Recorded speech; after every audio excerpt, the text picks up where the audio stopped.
Workers کو, پاکستانی قوم کو, آج سب کو کہتا ہوں کہ تیاری کر لیں. ہم نے جیل بھرو تحریک کرنی ہے. انہوں نے ہمارے اوپر اب اسی طرح کا تشدد کیا. میں اپنے نوجوانوں کو, قوم کو, لوگوں کو تیار کر رہا ہوں کہ اگر یہ سمجھ رہے ہیں کہ اس طرح کا تشدد کرتے رہیں گے اور چپ کر کے بیٹھے رہیں گے, تو ہم بہتر یہ ہے کہ بجائے ہم توڑ پھوڑ کریں اور سڑکوں پہ نکلیں, جو ہماری پارٹی تیار ہوئی ہے اس وقت, ہم سارے تیاری کریں جیل بھرو تحریک کی, اور ہم انشاءاللہ پاکستان کے سارے جیلوں بھر دیں گے تاکہ ان کا شوق پورا ہو جیلوں کا, کہ اگر یہ سمجھ رہے ہیں کہ ہمیں اس سے خوف زدہ کر دیں گے اور ہم کسی طرح چپ کر کے پیچھے ہٹ جائیں گے اور اجازت دے دیں گے ان چوروں کو پھر سے اپنے اوپر مسلط کرنے کے لیے, تو یہ ہم ان کا شوق پورا کر دیتے ہیں.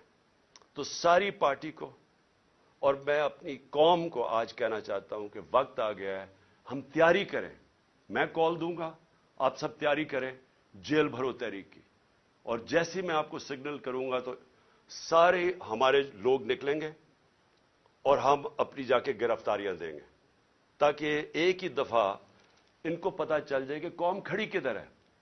ہمیں پتہ ہے جیلوں میں کتنی کیپیسٹی ہے, اور مجھے پتہ ہے کہ قوم کتنی تیار ہے نکلنے کے لیے, تو ان کا بھی شوق پورا ہو جائے گا کہ دیکھ لیں گے کہ قوم.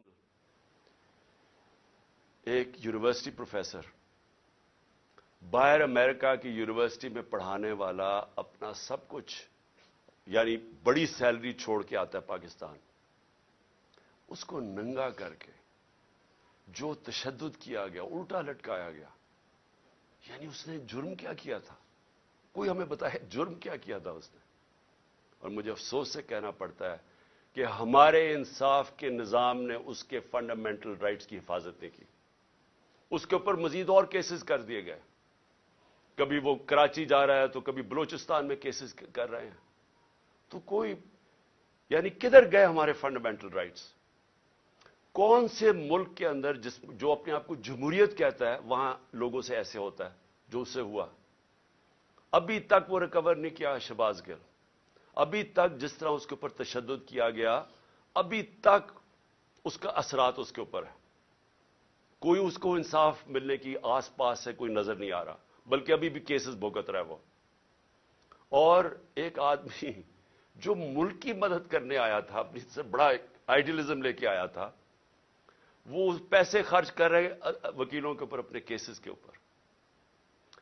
میں اس کی اس لیے مثال دے رہا ہوں کیونکہ شاید ملک کے غدار ہوں, کوئی دہشت گرد ہوں, تو شاید ان کو تو ایسے ٹریٹ کرتے ہوں, لیکن ایک پولیٹیکل آدمی ایک سٹیٹمنٹ کے اوپر اس کے اوپر یہ ظلم. ووٹ آف نو کانفیڈنس ہمارے خلاف سازش کے تحت کیا گیا,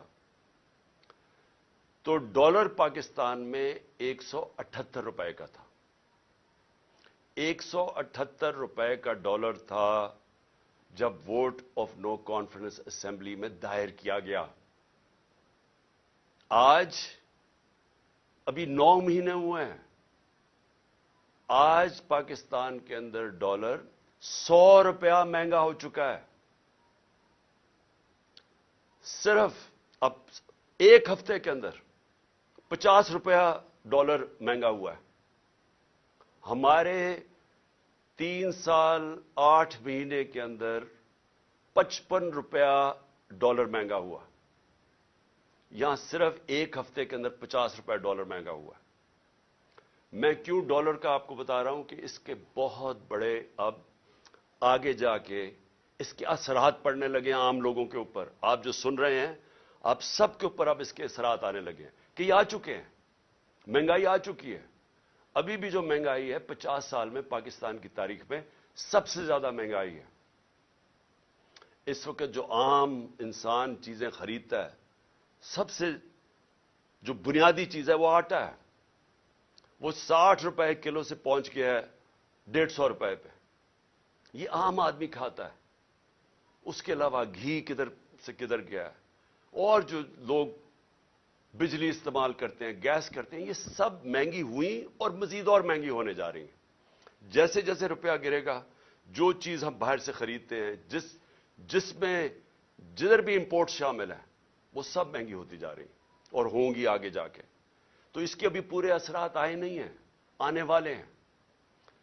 تو یہ کیسے کون سی قیامت آئی تھی کہ پاکستان کے اندر اس طرح کی معیشت ڈوبنے کے اوپر کھڑی. اگر آج ہم نہیں جاگیں گے اور ہم جدوجہد نہیں کریں گے, ہم سب ذمہ دار ہوں گے جس طرف اب ہم جس رخ پہ نکل چکی ہے.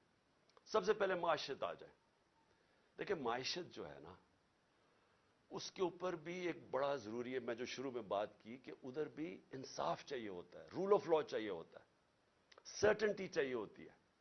لوگوں کو یہ, جب تک مجھے یہ اعتماد نہیں ہوگا کہ آج جو میں یہ فیکٹری بنا رہا ہوں, میں دکان بنا رہا ہوں, میں پیسے لگا رہا ہوں, اپنی محنت کے سرمایہ کاری کر رہا ہوں, جب تک مجھے یہ نہیں پتا چلے گا کہ یہ آگے بھی یہی سسٹم رہے گا, جب تک مجھے یہ اعتماد نہیں ہوگا کہ یہ قانون نہیں ایک دم بدل جائے گا, یہ اب سسٹم چلے گا, تب تک میں پیسے نہیں لگاؤں گا. بلکہ وہ یہ چھوڑیں کہ میں ملک میں نہیں لگاؤں گا, باہر سے بھی نہ کوئی پیسے لے کے آئے گا ملک کے اندر سرمایہ کاری کرنے کے لیے, اور اندر سے بھی آپ کے ہمارے جو سرمایہ کار ہے وہ کسی اور ملک میں جا کے پیسے لگائیں گے. اب دبئی میں جا کے کبھی پوچھیں, پاکستانی بزنس مین وہاں کتنے کارخانے بھی چلا رہے ہیں, بزنس بھی چلا رہے ہیں, ان سے پوچھے تو صحیح کہ جب آپ کا ملک ہے, آپ نے پاکستان میں کیوں نہیں پیسہ انویسٹ کیا, آپ کیوں دبئی میں جا کے پیسہ لگا رہے ہیں, اور ملیشیا میں بھی یہی ہے. تو وہ سب سے پہلی بات کہیں گے کہ یہاں ہمیں اعتماد ہے ان کے قانون کے اوپر, ہمیں یہاں رول آف لا نظر آتا ہے, اس لیے ہمیں اعتماد ہے کہ جو ہماری انویسٹمنٹ ہے, جو سرمایہ کاری ہے, ان کا قانون اس کی حفاظت کرے گا, اس لیے لوگ انویسٹ کرتے ہیں. اور ہماری جو سب سے بڑی طاقت ہے اوورسیز پاکستانی, جن 1 crore overseas Pakistani, 10 million overseas Pakistani ہیں. آپ یہ سمجھ جائیں کہ اگر ان میں سے میں پھر سے ایک فگر دیتا ہوں, 20 لاکھ بھی 15 سے 20 لاکھ پاکستان میں سرمایہ کاری کرنی شروع کر دیں تو ہمیں کوئی کسی کے سامنے ہاتھ پھیلانے کی ضرورت نہیں پڑے گی. لیکن وہ کیوں نہیں آتے یہاں؟ کیونکہ ان کو اعتماد ہی نہیں ہمارے انصاف. ارشد شریف کی جو سارے اس ملک کے لیے جو سب سے دردناک کہانی ہے صحافیوں کی تاریخ میں, جو اس سے کیا گیا, ملک سے باہر پھر قتل کیا گیا, اس کو شہید کیا گیا, ایاز امیر, سمیع ابراہیم, غلام حسین, جو لوگ رجیم چینج کے خلاف لکھتے تھے, تنقید کرتے تھے, ان ساروں کو باری باری کہیں نہ کہیں ان کو ڈرایا, دھمکایا, اٹھایا گیا. سوشل میڈیا کے ہمارے لڑکے, انہوں نے مجھے ایسی کہانیاں سنائی ہیں جو ہمارے نہیں بھی تھے, انہوں نے لوگوں نے آ کے بتایا ہے, جو ویسے سوشل میڈیا پہ جو تنقید کر رہے تھے, ان کو راتوں کو اٹھایا, ان کو بھی لے کے گئے, کہیں کو ننگا کیا, وہی ایک سٹینڈرڈ چیز تھی. خالد گجر ہمارے ایم این اے کے کینڈیڈیٹ ہیں, ان کے بھائی شبیر گجر ایم پی اے رہ چکے ہیں. کل رات ان کے اوپر پولیس پہنچ کے ان کے گاؤں کے اوپر سراؤنڈ کر دیا, گاڑیاں توڑی وہاں. فروخ حبیب, اس کے اوپر ڈکیتی کا کیس ڈال دیا.